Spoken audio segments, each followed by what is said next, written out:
Et si une familiale pouvait faire près de 90 km en électrique, accélérer de 0 à 100 km/h en 6 secondes, tout en restant l'une des meilleures voitures à conduire de sa catégorie? Aujourd'hui, sur Plug and Drive, on teste la BMW 330e X-Drive Touring, un break hybride rechargeable de 292 chevaux qui pourrait bien être le compromis parfait entre plaisir de conduite et électrification. Mais est-ce que cette version électrifiée reste fidèle à l'esprit de la série 3? Et surtout, est-ce un bon choix face aux autres breaks premium du marché? C'est ce qu'on va voir ensemble. Visuellement, cette 330e Touring reste immédiatement identifiable comme une série 3 avec des proportions très équilibrées. 4,71 m de long, une largeur de 2,07 m et une hauteur relativement basse de 1,45 m, ce qui lui donne une silhouette très dynamique pour un break. Notre modèle d'essai adopte la teinte Skyscraper Grau métallisé, un gris très élégant qui met particulièrement bien en valeur les lignes tendues de la carrosserie. À l'avant, on retrouve la calandre BMW avec les doubles haricots caractéristiques, ici associés au projecteur Advanced Full LED et au feu de route anti-éblouissement. Cette configuration reçoit également la finition M Sport et le pack M Sport Pro, ce qui change beaucoup l'allure de la voiture.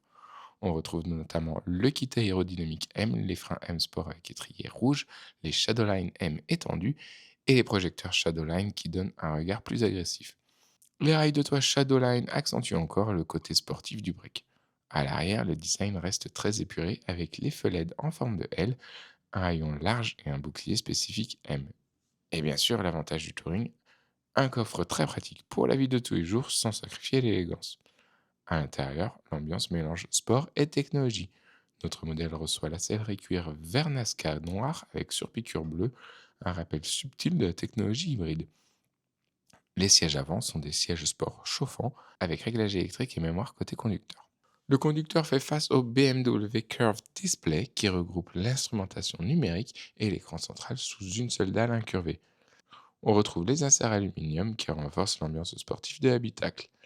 La finition M se remarque aussi par le volant M gainé cuir, le ciel de pavillon anthracite et les ceintures avec liseré aux couleurs M.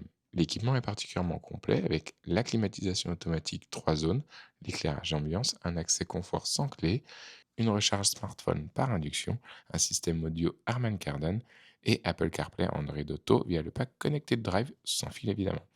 Sans oublier le toit ouvrant panoramique en verre qui apporte beaucoup de luminosité à bord.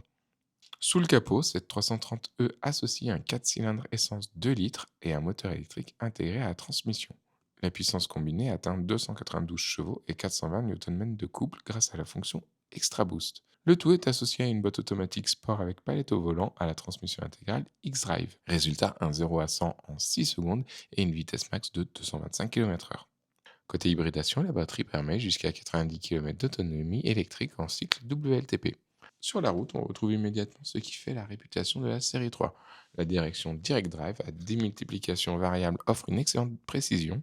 La suspension Select Drive M permet d'alterner entre confort et dynamisme selon le mode de conduite. En ville, la voiture roule souvent en mode électrique dans un silence quasi total. Sur route ou autoroute, le moteur thermique prend le relais avec beaucoup de douceur. Malgré son poids d'un peu plus de 2 tonnes, la voiture reste très agile grâce au châssis BMW particulièrement bien réglé. On retrouve donc un break capable de faire des trajets quotidiens en électrique, partir en vacances sans contrainte et conserver un vrai plaisir de conduite.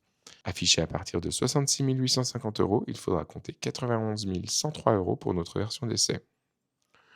Pour découvrir d'autres breaks hybrides rechargeables, on se retrouve sur l'essai de la Cupra Leon Sport Tourer ou sur celui de la Peugeot 508 SW PSE. Au passage, n'hésitez pas à vous abonner, un petit like, un commentaire, un partage, et je vous dis à tout de suite.